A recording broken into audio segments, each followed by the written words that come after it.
ಮುಖ್ಯಮಂತ್ರಿಗಳು ಉಪಮುಖ್ಯಮಂತ್ರಿಗಳು ಜೊತೆಗೆ 12 ಸಚಿವರ ಪ್ರಮಾಣ ವಚನವೇನೋ ನಡೆಯಿತು.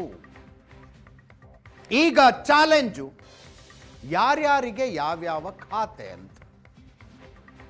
ಪ್ರಮಾಣ ವಚನ ಸ್ವೀಕರಿಸಿರುವವರೆಲ್ಲರೂ ಹಿರಿಯ ಸಚಿವರುಗಳು, ಒಬ್ಬರಿಬ್ಬರನ್ನ ಹೊರತುಪಡಿಸಿ ಅವರಿಗೆ ಪ್ರಬಲ ಖಾತೆಗಳ ಬೇಕು. ಪ್ರಬಲ ಖಾತೆ ಅಂದ್ರೆ ಯಾವ ಖಾತೆಗೆ ಬಜೆಟ್ನಲ್ಲಿ ಹೆಚ್ಚಿಗೆ ಅನುದಾನ ಇರುತ್ತೋ ಆ ಖಾತೆ ಅಂತ ಅರ್ಥ.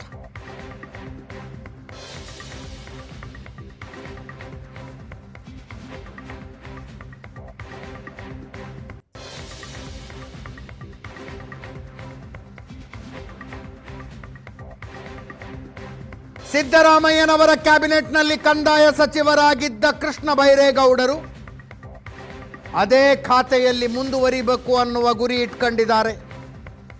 ಆದರೆ ಡಾಕ್ಟರ್ ಜಿ ಪರಮೇಶ್ವರರಿಗೆ ಕಂದಾಯ ಇಲಾಖೆ ಮೇಲೆ ಕಣ್ಣಿದೆಯಂತೆ. ಅರಣ್ಯ ಸಚಿವರಾಗಿದ್ದ ಈಶ್ವರ್ ಖಂಡ್ರೆ ಈ ಸಲ ಗ್ರಾಮೀಣಾಭಿವೃದ್ಧಿಯನ್ನ ನಿಭಾಯಿಸಬೇಕು ಅನ್ಕೊಳ್ತಾ ಇದ್ದಾರೆ. ಎಂ.ಬಿ. ಪಾಟೀಲ್ರು ಬೃಹತ್ ಕೈಗಾರಿಕೆ ಸಚಿವರಾಗಿದ್ರು, ಅದೇ ಖಾತೆ ಮತ್ತೆ ಸಿಗಬೇಕು ಅನ್ನುವ ನಿರೀಕ್ಷೆ ಅವರದ್ದು. ಪ್ರಿಯಾಂಕ ಖರ್ಗೆ ಅವರಿಗೆ ಗೃಹ ಖಾತೆಯ ನಿರೀಕ್ಷೆ ಇದೆಯಂತೆ.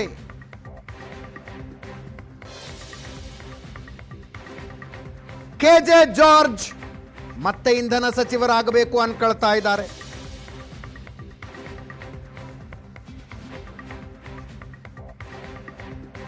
ಭೈರತಿ ಸುರೇಶ್ಗೆ ಸಾರಿಗೆ ಇಲಾಖೆನ, ಯತೀಂದ್ರ ಸಿದ್ದರಾಮಯ್ಯಗೆ ನಗರಾಭಿವೃದ್ಧಿನ, ರಾಮಲಿಂಗಾರೆಡ್ಡಿ ಅವರಂತೂ ಬೆಂಗಳೂರು ನಗರಾಭಿವೃದ್ಧಿಯ ಮೇಲೆ ಕಣ್ಣಿಟ್ಕೊಂಡಿದ್ದಾರೆ.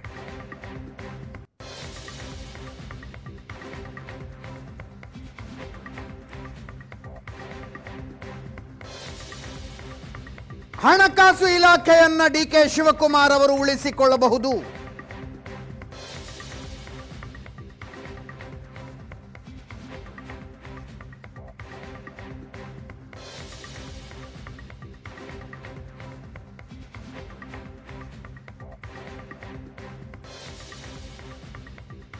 ಸದ್ಯಕ್ಕೆ ಸಮಸ್ಯೆಯಾಗ್ತಾ ಇರೋದೇ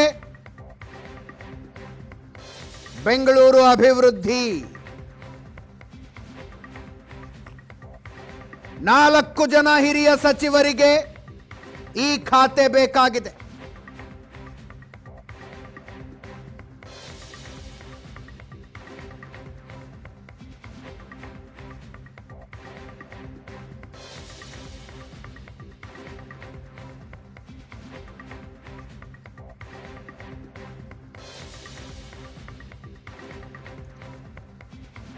ಬೆಂಗಳೂರು ನಗರಾಭಿವೃದ್ಧಿ ಇಲಾಖೆ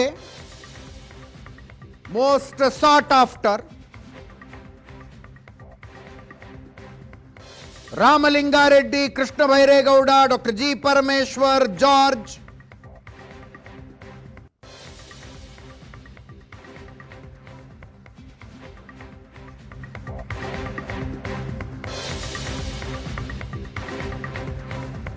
ಒಂದು ರೀತಿಯ ಪೈಪೋಟಿ ಏರ್ಪಟ್ಟಿದೆಯಂತೆ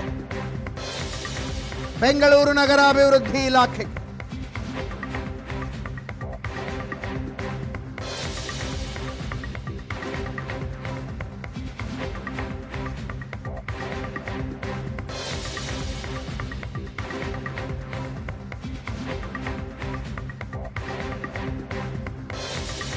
ಉಪಮುಖ್ಯಮಂತ್ರಿಯಾಗಿದ್ದ ಡಿ.ಕೆ. ಶಿವಕುಮಾರರ ಬಳಿ ಇತ್ತು ಈ ಖಾತೆ.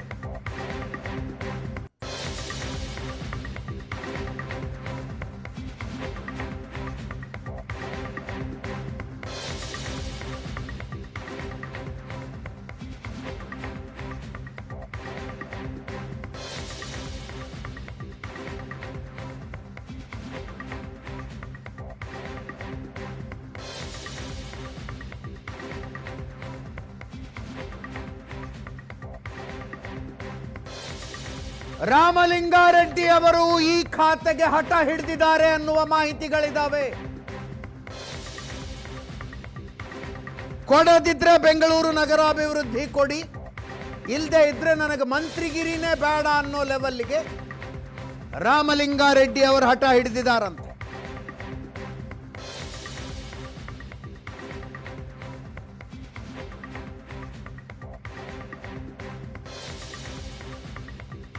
ಸಿದ್ದರಾಮಯ್ಯನವರ ಸಂಪುಟದಲ್ಲಿ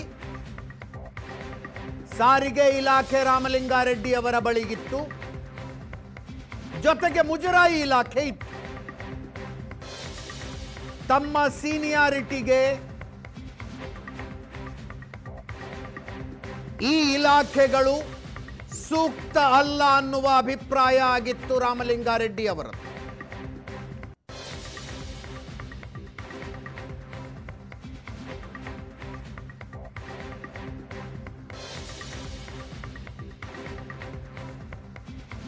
ಈ ಸಲ ನಗರಾಭಿವೃದ್ಧಿ ಬೇಕೇ ಬೇಕು ಅಂತಾರಂತೆ.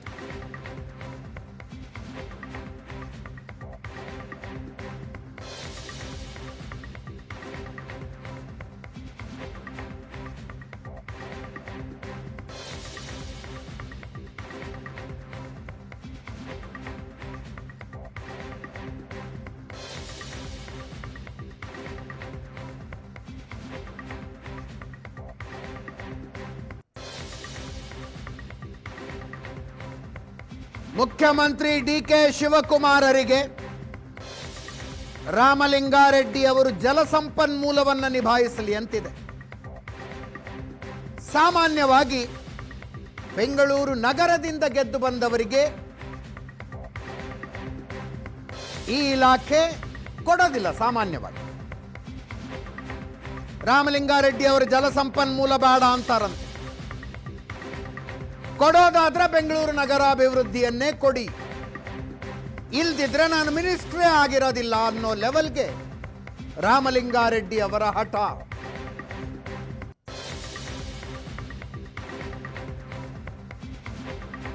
ಮುಖ್ಯಮಂತ್ರಿ ಡಿ.ಕೆ. ಶಿವಕುಮಾರರನ್ನ ಭೇಟಿಯಾಗಿ ಚರ್ಚೆ ನಡೆಸಿದ್ರು.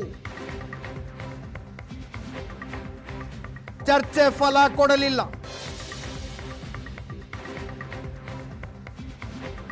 ಬೇಜಾರು ಗಂಡು ಎದ್ದು ಹೊರಟು ಹೋದ್ರಂತೆ ರಾಮಲಿಂಗಾರೆಡ್ಡಿ ಅವರು.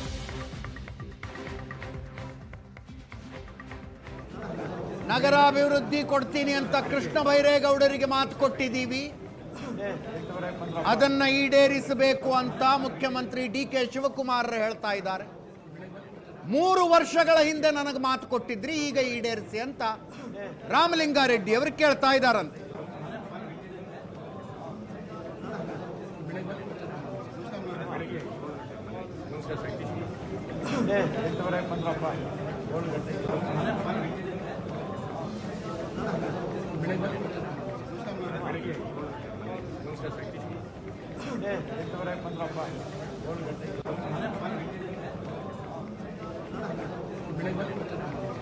ಮೂರು ವರ್ಷಗಳ ಹಿಂದೆ ಮಾತು ಕೊಟ್ಟಿದ್ರಂತೆ ರಾಮಲಿಂಗಾರೆಡ್ಡಿ ಅವರಿಗೆ.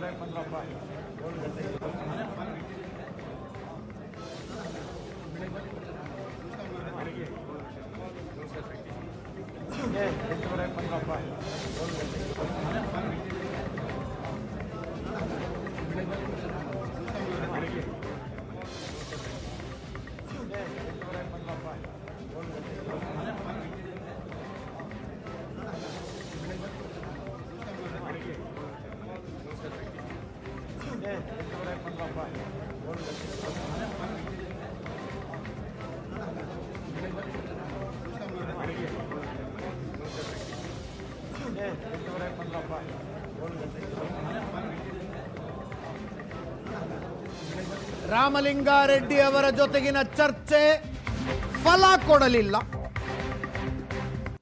ಅದಾದ ನಂತರ ಡಿ.ಕೆ. ಶಿವಕುಮಾರ್ ಅವರು ಮಾಜಿ ಮುಖ್ಯಮಂತ್ರಿ ಸಿದ್ದರಾಮಯ್ಯನವರ ಮನೆಗೆ ಹೋದರು. ಖಾತೆ ಹಂಚಿಕೆ ವಿಷಯ ಚರ್ಚೆ ಮಾಡೋದಕ್ಕೆ ಹೋಗಿರಬಹುದು ಅಂತ ಮಾಹಿತಿ.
ಸಚಿವರುಗಳಾಗಿ ಪ್ರಮಾಣ ವಚನ ಸ್ವೀಕರಿಸಿರುವವರಿಗೆ ಇಂತಿಂಥದ್ದೇ ಖಾತೆ ನಿರ್ವಹಿಸಬೇಕು ಅಂತ ಮನಸ್ಸಿನಲ್ಲಿರುತ್ತೆ.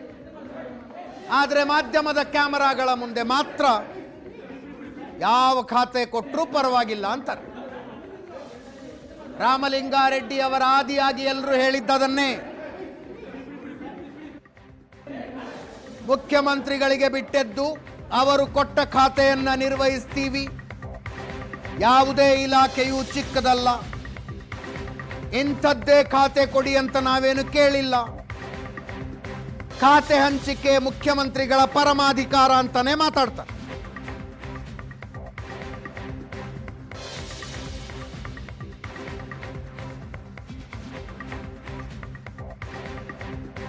ಕೇಳಿಸ್ಕೊಳ್ಳಿ ಯಾರ್ಯಾರೇನೇನಂದ್ರು.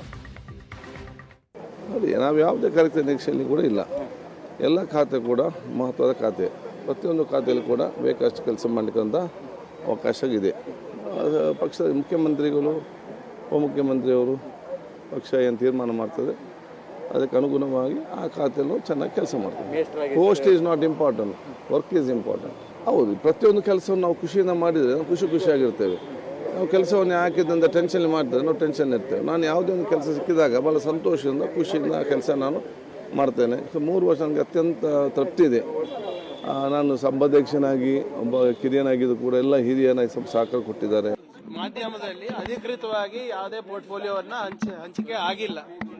ಏನಿದ್ರು ಕೂಡ ಇವತ್ತು ಸಾಯಂಕಾಲ ಒಳಗಡೆ ಮಾಡ್ತೀನಿ ಅಂತ ಮಾನ್ಯ ಮುಖ್ಯಮಂತ್ರಿಗಳು ಹೇಳಿದ್ದಾರೆ. ನೋಡೋಣ. ಜವಾಬ್ದಾರಿ ಯಾವುದೇ ಕೊಟ್ಟರು ಕೂಡ ಎಲ್ಲರೂ ನಿಭಾಯಿಸಬೇಕು. ಪಕ್ಷದಿರ್ಬೋದು, ಸರ್ಕಾರದಿರ್ಬೋದು. ಕರ್ನಾಟಕ ಜನರ ಸೇವೆ ಮಾಡಲಿಕ್ಕೆ ಯಾವ ಸ್ಥಾನಮಾನನು ಚಿಕ್ಕದು ಅಲ್ಲ, ದೊಡ್ಡದು ಅಲ್ಲ. ಯಾರು ಗೃಹ ಮಂತ್ರಿ ಆದ್ರೂ ಕೂಡ ಕಾನೂನನ್ನ ಬಿಟ್ಟು ಯಾರು ಏನು ಮಾಡ್ಲಿಕ್ಕಾಗಲ್ಲ. ಕಾನೂನು ಚೌಕಟ್ಟು, ಸಂವಿಧಾನ ಅದನ್ನ ಭೇದಿಸ್ಬಿಟ್ಟು ಯಾರು ಏನು ಮಾಡೋಕ್ಕಾಗಲ್ಲ. ಅದ್ರ ಬಗ್ಗೆ ಏನು ಮಾತಾಡೋದು, ಯಾವ ಖಾತೆನೂ ಇಲ್ಲ. ಯಾಕಂದರೆ ನಿಮ್ಮ ಹಿರಿತನಕ್ಕೆ ತಕ್ಕನಾದಂತಹ ಒಂದು ಖಾತೆ ಸಿಕ್ಕಿರಲಿಲ್ಲ ಅನ್ನೋ ಅಸಮಾಧಾನ ಅಂತೂ ನಿಮಗಿತ್ತಲ್ಲ. ಅದೆಲ್ಲ ಹಳೆ ಕತೆ ಬಿಡಿ, ಈಗ ಯಾಕೆ ಮಾತಾಡೋದು. No comments. ಖಾತೆ ಬಗ್ಗೆ ಏನಾದ್ರು ಚರ್ಚೆ ಮಾಡಿದ್ರಾ, ಕೇಳಿದ್ರಾ? ಅದ್ರ ಬಗ್ಗೆ ಏನೂ ಮಾತಾಡಲ್ಲ. CM ಅವ್ರು ಬಂದ ಮೇಲೆ ನೀವು ಅವ್ರನ್ನೇ ಕೇಳ್ಕೊಳ್ಳಿ. ಯಾವ ಖಾತೆ ಕೇಳಿಲ್ಲ. ನಾವು ಯಾವುದೇ ಖಾತೆ ಕೊಟ್ಟರು ಕೂಡ ನಾವು ಅದನ್ನು ನಿಸ್ವಾರ್ಥ ಭಾವದಿಂದ ಸೇವೆ ಮಾಡ್ತಕ್ಕಂಥ ಪ್ರಯತ್ನ ಮಾಡ್ತೀವಿ ಅಂತ ಹೇಳಿದ್ದೀವಿ. ಮಾನ್ಯ ಮುಖ್ಯಮಂತ್ರಿಗಳು ಅದೇ ಡೆಲ್ಲಿಯಲ್ಲಿ ಚರ್ಚೆ ಮಾಡಿ ಇವತ್ತು ಸಾಯಂಕಾಲದವರೆಗೆ ನಾನು ಖಾತೆಗಳನ್ನು ಹಂಚ್ತೀನಿ ಅಂತ ಹೇಳಿದ್ದಾರೆ. ಕರ್ನಾಟಕ ರಾಜ್ಯದಲ್ಲಿ ಇಡೀ ದೇಶದಲ್ಲಿ ವೈದ್ಯಕೀಯ ಶಿಕ್ಷಣ ಇಲಾಖೆಯ ನಂಬರ್ 1 ಇದೆ. ಇವತ್ತು ಎಲ್ಲ ಒಂದು ಕ್ಷೇತ್ರದಲ್ಲಿ ಹೆಲ್ತ್ ಸೆಕ್ಟ್ರಲ್ಲಿ ಇವತ್ತು ಕರ್ನಾಟಕ ನಂಬರ್ 1. ನಾನು ಖಾತೆ ಹಂಚಿಕೆ ಮುಖ್ಯಮಂತ್ರಿಗಳ ವಿವೇಚನೆ. ಮುಖ್ಯಮಂತ್ರಿಗಳು ಕಾಂಗ್ರೆಸ್ ಪಕ್ಷದ ಅಧ್ಯಕ್ಷ ಅಂತ ಮಲ್ಲಿಕಾರ್ಜುನ್ ಖರ್ಗೆ ಅವ್ರ ಜೊತೆಗೆ, ರಾಹುಲ್ ಗಾಂಧಿಯವರು ನಮ್ಮ ವಿರೋಧ ಪಕ್ಷದ ನಾಯಕರು, ಲೋಕಸಭೆ ನಮ್ಮ ನಾಯಕರ ಜೊತೆಗೆ, ಸಿದ್ದರಾಮಯ್ಯನವ್ರ ಜೊತೆಗೆ ಎಲ್ಲರೂ ಕೂತ್ಕೊಂಡು ಅವರ ಒಂದು ಮಾರ್ಗದರ್ಶನದಲ್ಲಿ ಒಟ್ಟಿಗೆ ಇವತ್ತೊಂದು ಸಹ ಖಾತೆಗಳನ್ನ ನಿರ್ಧಾರ ಮಾಡ್ತಾರೆ. ಇದು ಮುಖ್ಯಮಂತ್ರಿಗಳ ವಿವೇಚನೆಗೆ ಬಿಟ್ಟಿದ್ದು. ಅವರು ಇವತ್ತು ಪರಮೇಶ್ವರ್ ಅವ್ರಿಗೆ ಮಾಡಿದ್ದಾರೆ, ಭಾಳ ಸಂತೋಷ. ಯಾಕಂದರೆ ಅವರು he was most deserving person. ಹೀಗಾಗಿ ಅವ್ರಿಗಾಗಿದೆ, ಅದು ಭಾಳ ಸಂತೋಷ ಇದೆ. ಪರಮೇಶ್ವರ್ ಅವ್ರಿಗಾಗಿದ್ದು ನನಗಾದಷ್ಟೇ ಸಂತೋಷ ನನಗೆ ಕೊಡಿದೆ.